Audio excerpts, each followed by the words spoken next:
morning, everybody. Since you all have your local meteorologists that are doing a great job covering this storm, we're not going to do a weather forecast. We're just going to go straight to the information that you need, and when we're all done, if you have any questions, we'll be glad to answer any of those. So first of all, as I think most of you have reported, Duval County schools are going to be closed on Wednesday because of the expected icy conditions. And when that decision was made, that sort of went down the line. City offices, emergency operations centers partially activated. All City of Jacksonville offices will be closed on Wednesday. We'll have only essential personnel that are there. We're obviously concerned about having people on the roads, as all of you I know are as well in these conditions. Essential personnel will report for duty before conditions deteriorate, and non-essential personnel will be home on administrative leave. City Council committee meetings that were scheduled for tomorrow morning are going to be rescheduled for Thursday when we're expecting much better conditions. At the beaches, offices for Jacksonville, Neptune, and Atlantic Beach will have a delayed start and open at 10 a.m. on Wednesday. Baldwin Town Hall will be closed on Wednesday, and the Baldwin Senior Center will be closed for the rest of the week. The Fourth Circuit Court, they are only going to have first appearance. Beyond that, it will be essential personnel only there as well in Duval, Clay, and Nassau counties. State Attorney's Office, same. They'll be closed as well on Wednesday. There will not be any Zoom hearings. Additional offices that we have heard from: property appraiser, tax collector, supervisor of elections, public defender's office, clerk of courts, all closed on Wednesday. We have opened 2 additional warming centers. You know, we've had the warming centers that have basically been open since we've started this sort of crazy cold snap, but we've opened 2 more for Tuesday night. Given the expected weather impact on the west side of Duval County, and in a few minutes, Chief Ayuba is going to come up and tell you more about those locations, the operation hours, and what to bring with you. As far as trash pickup is concerned, the landfill is going to be closed on Wednesday, so all trash pickup scheduled then will be rescheduled for Saturday. Road safety. This is probably the most important thing I'll say tonight. The safest place to be, obviously, is at home. We're expecting the weather to start deteriorating as we get later into the night, and then overnight into early tomorrow morning. We're most concerned about ice on the roads. I don't know how many of you, most of you look very young, but I don't know how many of you were around in 1989, but I can tell you I still have PTSD from that experience. So we definitely don't want to see you on the roads having a bunch of slow motion accidents or worse. So please encourage everybody at home to stay off of the roads. The Florida Department of Transportation will be pre-treating state bridges to stop ice from forming. The city's Public Works Department has crews ready to respond to icy conditions encountered on city roads or bridges. So what you'll want to do, as we always tell you in any sort of storm situation, is please just call 630-CITY if you have an issue that is not emergent. The call center will be staffed overnight starting at 10 p.m. tonight and go through 5 p.m. Tomorrow. If citizens encounter icy road conditions or down power lines, they should report again to 630-CITY. JTA will have normal operation hours on Tuesday. Services will start at 9 a.m. tomorrow unless it's not safe to do so, and non-essential employees will work remotely. JTA is providing transportation to the warming centers free of charge. So anybody that needs to get to one of the warming centers, the buses are going to be running as long as it is safe to do so. Buses have detours around bridges, so the routes are not impacted. Jacksonville JAA, due to expected icy conditions, Jacksonville International Airport is actually going to cease airfield operations at 8 p.m. tonight. I know that during the hurricane season, we would tell you check with your airlines because they'll run as long as the airlines are still running. They're still running flights. But when it comes to ice, here we are simply just not really prepared to deal with it. And so out of an abundance of caution, the airport has decided to just go ahead and close. They plan to reopen at noon on Wednesday when conditions should start to rapidly improve.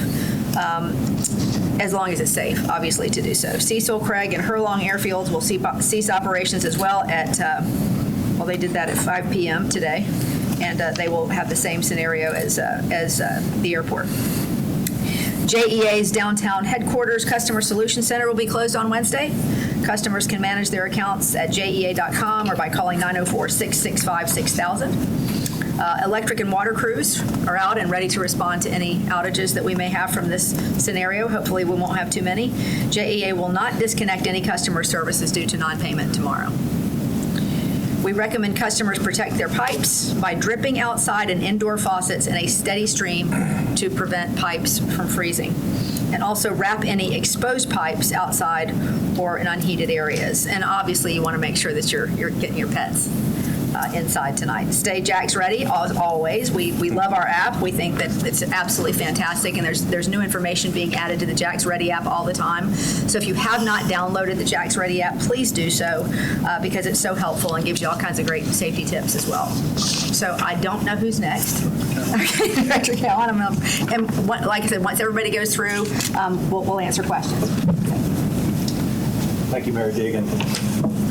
Good evening. I'm Director Joe Cowan, Director of Patrol and Enforcement with the Jacksonville Sheriff's Office. You're going to hear a constant theme tonight and into tomorrow is if you don't need to be out on the roads, please stay at home. If you do find yourself that you have to be out on the roadway, use caution. As the mayor mentioned, we are working with our public partners, FHP, Florida Department of Transportation as well, to pre-position and identify any freezing of bridges and roadways that they may help us address, as well as City Public Works for more of the local bridges and roadways. But again, just if you don't need to be out on the roadways, please stay at home. Our normal operations for patrol will continue. We're bringing in a few other assets early tomorrow to be prepared to identify or assist in any traffic-related issues that we have. But again, that's the best thing you can do to help us all out. Stay at home unless you just need to. And I'll be followed by Chief Powers. Chief. Thank you, Director. I just wanted to talk about fire safety. It's extremely important right now because it's getting cold. People are going to be doing certain things to try to stay warm. If you're going to use a space heater, please do it safely. And that means keeping the space heater back 3 feet from any combustible materials. Make sure that you plug that space heater directly into an outlet, not into an electric extension cord. And when you're not in the room with the space heater or when you're going to bed, make sure that you turn it off. Fireplace safety. So if we lose power, people are going to be trying to use fireplaces. Just make sure that your chimneys and your vents are clean and free of obstructions. Make sure that you have a screen up in front of your fireplace. Don't leave the fire, just like the space heaters, don't leave that fire unattended. And if you have to clean your fireplace out, make sure that those ashes are in a container that's not going to catch on fire. Don't put them in a trash can with paper goods or something like that that could catch on fire. We deal with that on a regular basis during the cold times of the year, and we just don't want you to be safe. If you're going to use candles, we recommend that you don't use candles, but if you do use candles, please never leave them unattended and leave them on a stable surface that is non-combustible. Avoid overloading. I mean, this is common sense here, but avoid overloading outlets. That causes a lot of fires. If the power goes out and you have a generator, please keep that generator back from all openings, windows, and all that, at least 20 feet. Do not put a generator inside because that generator is generating not only power, but it's also generating carbon monoxide, and carbon monoxide obviously is a silent killer. Be prepared for power outages should some of these frozen limbs fall on the power lines that JEA's already talked about. And the most important thing you need to have is a safety plan. Create a safety plan with your family before something happens so you have a meeting point out front, and when you leave the structure, don't ever go back inside. Okay, and with that, I'll turn it over to Director Ayub. Good evening. So with the expected impacts from this dangerously cold weather, we have expanded our Women's Center contingency plan to address the needs of our community. So 3 City of Jacksonville Women's Centers will be open from 9 p.m. tonight till noon tomorrow to the residents that do not have access to adequate heat. Those 3 locations, the Legend Center, that's 5130 Sutel Drive, Cecil Gym and Fitness Center at 13531 Lake Newman Street, and West Branch Library, 1425 Chaffee Road South. With the exception of the West Branch Library, which will be used as a women's center, all branches will close at their regular scheduled time tonight and will reopen the morning of Thursday, January 23rd. Please note that we have changed our original seasonal warming center plan for this storm in order to put the safety of our library employees first, given the dangerous road conditions that we are expecting. What to bring to the warming centers? First, let me say this. If you can get there early, as I said, 9 p.m. tonight, don't wait till midnight, 1 a.m., okay? Get there early. What to bring to the warming centers? Air mattresses, blankets, pillows, other bedding, snacks, medication, games, toys, books, hygiene and comfort items. As the mayor said, JTA will assist those with needs for transportation to the warming centers as long as it's safe to do so. This information can be found on our jaxready.com or our Jax Ready app. And I want to say this because I'm extremely proud. I know me and the Chief Health Officer for the city, Dr. Joshi, mentioned this. In the 7 days in 2025 that we have opened the Legend Center, we've had 72 people go there. Think about that, ladies and gentlemen. That's 72 potential lives we've saved doing this. And I'm extremely proud. We have a task force that's been overseeing this for the last 2 years, and I'm proud to be that part of that team. So with that, thank you, Mayor. Andre, pets. Can pets can go to the... Yes, so it's a Legend Center. We have cages there, and pets can go to the Legend Center. Yes, ma'am. Thank you. Any questions, Ted?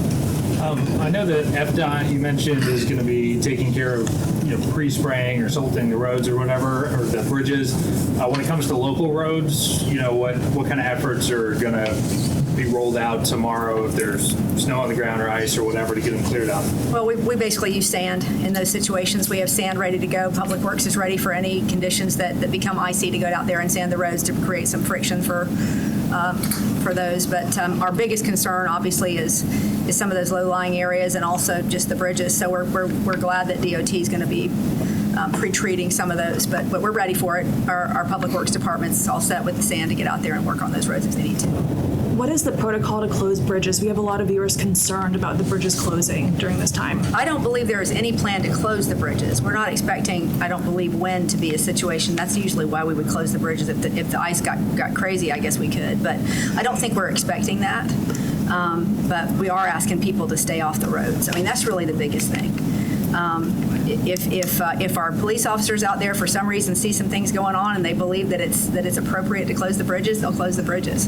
But there's not a criteria beyond wind that I know of to close the bridges. Okay. You mentioned, back in 1989, the last time we had a big snowstorm. Did you take any lessons from that? Because, you were working in the media back then. So Yeah, it took me 4.5 hours to get from the beach to the television station, and we saw approximately 6 or 7 slow motion accidents while we were traveling there. And then we got stuck at the TV station for a few days and ended up having to stay downtown because we couldn't go over the bridges. That was a really tough scenario for us because remember there was rain, then there was snow, then there was ice. It was a longer event. We're not expecting quite that level of event here, but you don't know yet what you don't know. So I guess that's really the thing. We don't deal with these things very often. This hasn't happened in a quarter of a century. So we know one thing, and that is that we don't do very well when we try to drive on icy roads here in Jacksonville. So that I can take from that experience is if I didn't have to get in the car, I darn sure wouldn't, because I can't count the number of times on that one journey that I just sort of felt my car slide and had no control over it, and just fortunately didn't hit anybody. So it's a tough thing to drive on ice here for us. We're just not very skilled at those things. And obviously we don't have snow plows, we don't have salt, we don't have those things because we don't deal with those things very often. But that's why we're just asking people to stay off the roads if they can.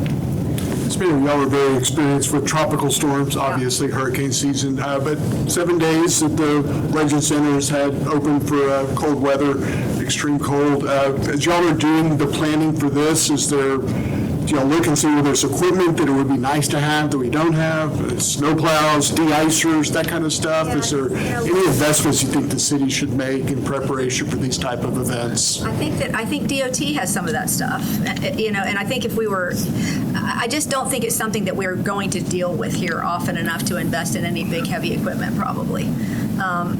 I know that I think the governor mentioned that there were snow plows they have in the Panhandle, which is wild to think about. But so I expect we could have access to those things if we really saw a big event coming. But I don't know that we would invest in that. Thank you just talk about other parts of Florida? They got all that snow. It's kind of nice, right? Once in a generation, but it looks like we're just going to get sort of the sloppy stuff. The Well, freezing you know, rain I stuff. will Do you wish say- we were getting some snow out You of know, this? that was a fun thing about 1989. You know, watching all the kids, you know, on the little sleds going down the slopes and things. That I mean, that's a fun part. But I suspect that that at some point in time that's going to be us. And look, the forecast for this came further, you know, further down than we thought, further east than we thought. So we're not done with this. We don't know exactly what we're going to get, but yeah, it doesn't look like we're going to get the fun snow. It looks like we're going to get the not fun slush. I got a question for Chief Powers. What kind of guidance are crews getting as it relates to what's considered dangerous conditions on calls, and what does sending minimum crews and crews to fires, what does that mean, and how is it defined? So we met this morning and had our safety command develop a safety brief. We brought all of our riding chiefs in today, and they were briefed on that. They have since gone out and are briefing all of our crews about how to respond, what the response protocol is.